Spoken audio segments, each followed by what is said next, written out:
بسم اللہ الرحمن الرحیم اللہم صلی علی سیدنا مولانا محمد وعلی آل سیدنا مولانا محمد مبارک وسلم۔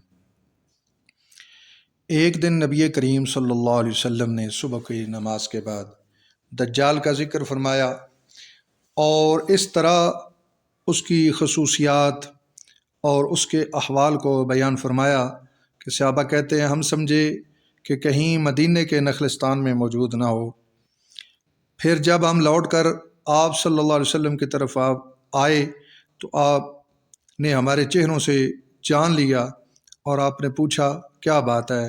ہم نے بیان کر دیا تو آپ صلی اللہ علیہ وسلم نے فرمایا اگر وہ میری موجودگی میں نکلا تو میں خود اسے سمجھ لوں گا، اور اگر وہ میرے بعد آیا تو ہر مسلمان اسے آپ نمٹ لے گا۔ میں اپنا خلیفہ ہر مسلمان پر خدا کو بناتا ہوں۔ وہ جوان ہوگا، آنکھ اس کی ابری ہوئی ہوگی، بس یوں سمجھ لو کہ عبدالعزیٰ بن قطن کی طرح ہوگا۔ تم میں سے جو اسے دیکھے اس کو چاہیے کہ وہ سورۃ الکہف کی ابتدائی آیتیں پڑھے۔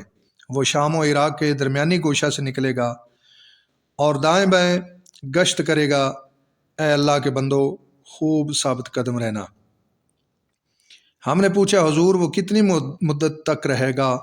آپ صلی اللہ علیہ وسلم نے فرمایا 40 دن، ایک دن ایک سال کے برابر، ایک دن ایک مہینے کے برابر، ایک دن ایک ہفتہ کے برابر، اور باقی دن تمہارے معمولی دنوں کی طرح۔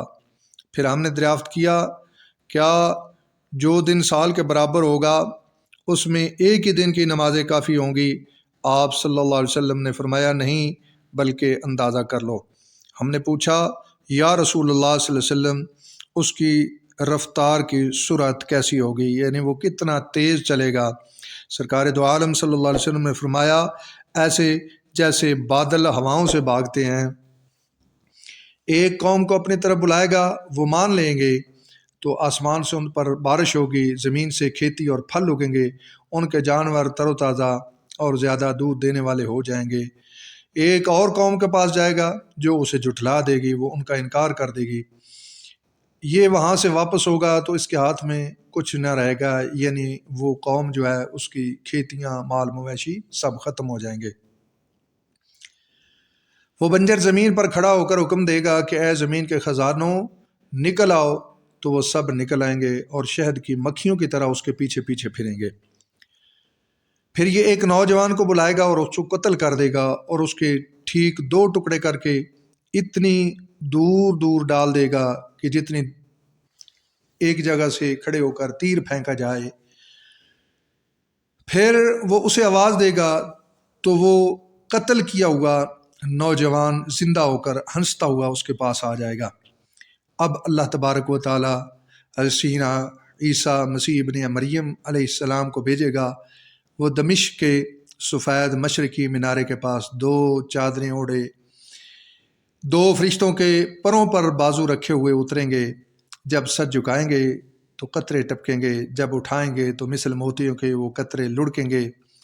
جس کافر تک ان کا سانس پہنچ جائے گا وہ کافر مر جائے گا، اور آپ علیہ السلام کا سانس وہاں تک پہنچے گا جہاں تک نگاہ پہنچے۔ آپ صلی اللہ علیہ وسلم نے آپ حضرت عیسیٰ علیہ السلام دجال کا پیچھا کریں گے اور باب لد کے پاس جا کر اسے قتل کر دیں گے۔ پھر وہ ان لوگوں کے پاس آئیں گے جنہیں اللہ رب العزت نے اس کے فتنے سے بچایا ہوگا، ان کے چہروں پر ہاتھ پھیریں گے اور ان کے جنتی درجوں کی انہیں خبر دیں گے۔ اب خدا کی طرف سے حضرت عیسیٰ علیہ السلام کے پاس وہی آئے گی کہ میں اپنے بندوں کو بھیجتا ہوں جن کا مقابلہ کوئی نہیں کر سکتا، تم میرے ان خاص بندوں کو لے کر طور کی طرف چلے جاؤ۔ پھر یاجوج و ماجوج نکلیں گے اور وہ ہر طرف سے دوڑتے بھاگتے آ جائیں گے۔ بحیرہ تبریہ پر ان کا پہلا گروہ آئے گا اور اس کا سارا پانی پی جائے گا۔ جب ان کے بعد ہی دوسرا گروہ آئے گا تو وہ ایسا سوکھا پڑا ہوگا، وہ کہیں گے شاید یہاں کبھی پانی شاید ہوا تھا۔ حضرت عیسیٰ علیہ السلام اور آپ کے ایمان والے ساتھی کوہ طور پر اس قدر محصور رہیں گے کہ ایک بیل کا سر انہیں اس سے بھی اچھا لگے گا جیسے تمہیں آج 100 دینار محبوب ہے۔ اب آپ حضرت عیسیٰ علیہ السلام اور مومن اللہ سے دعائیں اور التجائیں کریں گے، اللہ تعالیٰ ان یاجوج و ماجوج پر گردن کی گلٹی کی بیماری بھیج دے گا، جس میں یہ سارے کے سارے ایک ساتھ ایک دم میں فنا ہو جائیں گے۔ پھر حضرت عیسیٰ علیہ السلام